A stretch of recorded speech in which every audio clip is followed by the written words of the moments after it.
वैसे साहब 11 बहनों का इकलौता भाई जो फखर जमान भी था जो इंजर्ड हो गया और उसके बाद कोई भाई बचा ही नहीं, तो उस पर क्या कहेंगे? एक हमारे पास ओपनर था और एक ही हमारे पास स्पिनर था, और अगर उनको कुछ हो जाता जिस तरह फखर को हुआ तो उस सूरत हाल में वही सब कुछ होना था जो होना था। ये एक्सपेक्टेड था, लोग ये इसकी तवक्को कर रहे थे पहले से ही। इसका जवाब मैं आपको ऑफ एयर दूंगा, लेकिन मैं पहले बता दूं कि फखर जमान जो है वो बेचारा, उसकी बदकिस्मती उसका टाप कर रही है।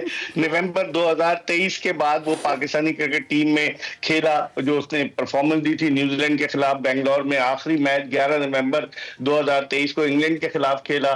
फिर उसने पाकिस्तान क्रिकेट बोर्ड के एक ऑफिशियल की शिकायत कर दी, जिसका खमियाजा उसे भुगतना पड़ा, और सोने पे सुहागा उसने किंग बाबर आजम के हवाले से ट्वीट कर दिया, जिसकी वजह से वो अताब का शिकार रहा। ओपनर्स हमारे पास बहुत है, आप अंदाजा लगाएं अली के, जो हमारी टीम जिसने ऑस्ट्रेलिया में वनडे सीरीज एक तवील 20-22 साल के बाद जीती, तवील अरसे के बाद, उस टीम के 7 खिलाड़ी नहीं थे। चले सायम अयूब तो अनफिट हो गया, लेकिन बाकी 6 भी टीम में नहीं थे।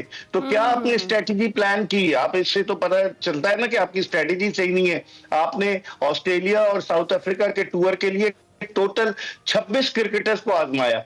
तो अब आप अंदाजा लगाएं कि आपने एक तो जुमा बाजार लगा दिया, और जब आपका वक्त आया कि आपकी टीम को अच्छा परफॉर्म करना है तो टीम बैठ गई। तो मेरे ख्याल में इन सारी चीजों पर देखना पड़ेगा, कप्तान साहब को भी देखना पड़ेगा। जो बड़े बड़े दावे करते थे किंग कर लेगा, तो उनसे पूछें किंग कहां गया? किंग तो कोहली साबित हुआ। जो आउट ऑफ फॉर्म होता है, हमेशा हमारी टीम उसको ना फॉर्म में ले आती है। पाकिस्तान के खिलाफ वो हमेशा हमने कोहली को जिंदा कर दिया दोबारा से। ये तो सेहरा हमारे सर जाता है मिर्जा साहब, ये तो हमने किया। अच्छा, यानी ये आप जो इस तरह से बात कर रहे हैं, मतलब तो ये है कि फिर जब ये स्क्वाड अनाउंस हुआ तभी से ही हम चैंपियंस ट्रॉफी से बाहर हो गए थे। बिल्कुल, आप सही कह रही हैं। देखें, खुशदिल शाह को रिजवान लेकर आए, उन्हें जस्टिफाई कर रहे थे कि वो ऑलराउंडर है। भाई वो किधर से ऑलराउंडर है? बैटिंग कर लेते हैं लेकिन वो लेफ्ट आर्म स्पिनर उन्हें बना दिया। फिर फहीम अशरफ आ गए, तो आपकी टीम का बैलेंस सही नहीं था। मोहम्मद हसनैन को आपने जो है वो टूरिस्ट के तौर पर टीम के साथ रखा है, हर जगह जाता है और खिलाते विलाते है नहीं। तो मेरे ख्याल में फिर स्ट्रेटेजी आपकी कहां गई? आकिब जावेद बड़े जबरदस्त आदमी है। आकिब जावेद को मैं खुद पर्सनली जानता हूं कि वो मेरिट की बात करते हैं, लेकिन उन्होंने सबसे बड़ी गलती की हेड कोच बनकर। अब तमाम तोपों के रुख जो है, तोपों के दहाने वो आकिब जावेद की तरफ आ गए और रिजवान की तरफ। रिजवान ने भी कोई अच्छी कप्तानी नहीं की, और जिस तरह वो प्री मैच प्रेस कॉन्फ्रेंस में जैसे वो फ्लो में इंग्लिश बोलने की कोशिश करते हैं, खुदा के लिए उर्दू बोले ना, बजाय इसके कि इंग्लिश बोलते हैं। इटालियन फुटबॉलर्स भी हैं, स्पेनिश भी हैं, वो अपनी जबान बोलते हैं अगर आपको नहीं आती। लेकिन वो पता नहीं अनशन जो सवाल चना जवाब गंदुम।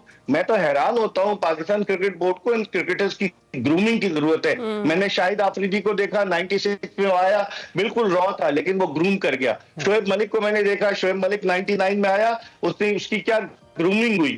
बहुत सारे ऐसे प्लेयर्स हैं, लेकिन हमारे कप्तान साहब जो है बस वो कुदरत के निजाम पर ज्यादा यकीन रखते हैं। राइट। तो मिर्जा साहब, ओडीआई में तो हमारा ठीक रिकॉर्ड जा रहा था, हम T20 में और टेस्ट में लैग कर रहे थे, लेकिन ये जो पिछली सैफ मुल्क की जो सीरीज थी और ये चैंपियंस ट्रॉफी जो है, इसमें ऐसी सूरत हाल सामने आई है जिसमें बिल्कुल नाकिस कारकर्दगी तो एक तरफ है, टीम तो खेली ही नहीं है, तकरीबन ना खेलने के बराबर है। आपकी होम ग्राउंड हो, उस पर एक मैच भी आप जीत ना सके, ऐसी सूरत हाल पहले देखने में तो नहीं आई थी।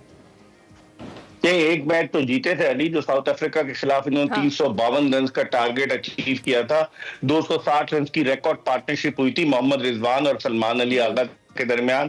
उस मैच को जीतकर शायकीन क्रिकेट इस बात की तवक्को कर रहे थे कि पाकिस्तानी टीम फॉर्म में वापस आ गई, लेकिन वो वन से ना ग्लूम जो थी ना, वो परफॉर्मेंस थी। और फिर उसके बाद क्या हुआ? मेरे ख्याल में बहुत सारी चीजों पर गौर करने की जरूरत है पाकिस्तान क्रिकेट को। फिर एटीट्यूड देखें, अब अबरार अहमद विकेट लेने के बाद शुभमन गिल को किस तरीके से कह रहे थे चले जाओ। भाई तुमने 5 विकेटें लिए हैं या तुमने टीम को जितवा दिया है, समझ में नहीं आता कि इन लोगों को। और उनके बारे में तो वो पीसीबी ने अब से 1-1.5 साल पहले एक वीडियो जारी की थी इस्लामाबाद के एक 5 स्टार होटल की, जहां क्रिकेटर उनके कमरे में जमा थे और वो कहते हैं कि अबरार चाय बड़ी अच्छी बनाता है। वो वीडियो, अब आप बताएं, चाय बनाने के बजाय तुम्हारा असल काम है क्रिकेट पे तवज्जो देना, जिसकी वजह से लोग तुम्हें पहचानते हैं। अब अगर चाय बनाएगा तो फिर चाय का कोई होटल ही खोल ले, अगर चाय बनाता है तो स्टाइल भी अच्छे बनाता है। हाँ, मेरे साहब ऑलरेडी हम देख रहे हैं कि बार बार बात यही हो रही है कि एग्रेसिव क्रिकेट खेलनी चाहिए, हमारे प्लेयर्स क्यों नहीं खेलते एग्रेसिव क्रिकेट, क्यों हम 10 ओवर में 22-23 ही बनाते हैं, फिर आगे की परफॉर्मेंस तो क्या ही बात होनी है, क्यों हम इस चीज में पीछे हैं और क्यों हमें अभी तक ख्याल नहीं आ रहा कि हमें अब एग्रेसिव मोड में खेलना पड़ेगा? ना हमें खौफ रहता है, फियर रहता है हमेशा के हमारी टीम से जगह ना निकल जाए। हम 30-40 करके अपने आप को सिक्योर समझते हैं। तो मेरे ख्याल में हमें एक डर है, एक खौफ है कि भाई अगर हमने रन नहीं स्कोर किया, अब आप देखें रिजवान ने 46 रन बनाए, उनको तो इनिंग्स को आगे लेके जाना चाहिए जैसे वो बोल्ड हुए। तो हमारे प्लेयर्स जो है वो बजाय इसके कि लंबी इनिंग्स खेले, विराट कोहली के एग्जाम्पल सामने है ना कि जो आखिर तक फिनिश करके आया, हमारे प्लेयर फिनिश नहीं करना चाहते, कहते हैं 40-50 हो गए पक्के। फिर सबसे बड़ा मसला हमारे यहाँ डॉट बॉल्स का है, इतनी इनको डॉट बॉल से मोहब्बत है कि 25-25 ओवर डॉट बॉल कहीं डॉट बॉल खेल जाते वैसे साहब कहीं ये डरे तो नहीं होते कि कहीं खेलना शुरू करेंगे तो आउट हो जाएंगे? नहीं, डरते तो नहीं है, प्रोफेशनल क्रिकेटर है, वो डरने की तो कोई बात ही नहीं है। लेकिन ये कि इनको थोड़ा सा खौफ रहता है कि नाकामी का खौफ रहता है कि खुदा न खास्ता नाकाम हो गए तो कहीं बाहर ना हो जाए। हालांकि एक माफिया टीम में है, बाहर नहीं होने देगा। जो लड़के किसी के साथ हैं वो टीम में रहेंगे। अब आप देख लीजिएगा इस चैंपियंस ट्रॉफी के बाद, अब तो रमजान आ रहे हैं, अली आप जरूर जाइएगा तरावी पढ़ने, दुआ कीजिएगा पाकिस्तानी टीम दोबारा से जो है वो बिल्कुल है ना, आपने वादा कर लिया ऑन एयर, तो जरूर आप दुआ कीजिएगा पाकिस्तानी टीम की कामयाबी के लिए आइंदा आने वाले दिनों में। हम सब दुआ करेंगे मिर्जा साहब। बहुत शुक्रिया, मिर्जा इकबाल बेग साहब हमारे साथ मौजूद थे।